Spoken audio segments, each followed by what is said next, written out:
Cette vidéo qui circule sur Internet a été tournée l'an passé au 23e et dernier étage du CHU. Un étage où sont concentrées de nombreuses installations techniques.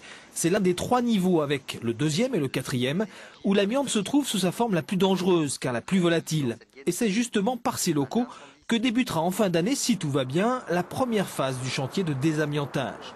Un étage en dessous, au 22e, la commission de suivi de ce programme s'est réunie pour la première fois cet après-midi sous la présidence du nouveau directeur du CHU. Ces zones exposées vont faire l'objet d'une opération de retrait sur 3 ans, 2007, 2008, 2009, une opération d'environ 19 millions d'euros et à chaque fois par tranche de 6 millions d'euros qui ont déjà été financés par le ministère de la Santé.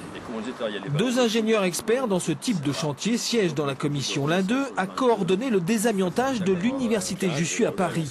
À Caen, les travaux seront certes de moindre ampleur, mais le souci est d'une autre nature. La difficulté essentielle, c'est qu'un équipement comme celui-ci, un hôpital, ça ne peut pas s'arrêter. Ce serait à la limite beaucoup plus grave de l'arrêter que de ce que l'amiante pourrait causer comme problème à la population. La première tranche de travaux s'achèvera en 2009. Suivra la deuxième, plus de 110 000 m² à traiter. L'amiante s'y trouve sous une forme peu nocive. Des travaux qui s'étaleront sur une décennie. Il y a eu du temps perdu, il y a eu des risques de prix. Et c'est surtout ce capital risque qui a été pris qui est le plus important. Il y a eu des expositions. Il y a eu certainement des expositions qui n'auraient jamais dû se faire. La facture globale sera lourde, 120 millions d'euros. Son mode de financement n'est pas encore arrêté.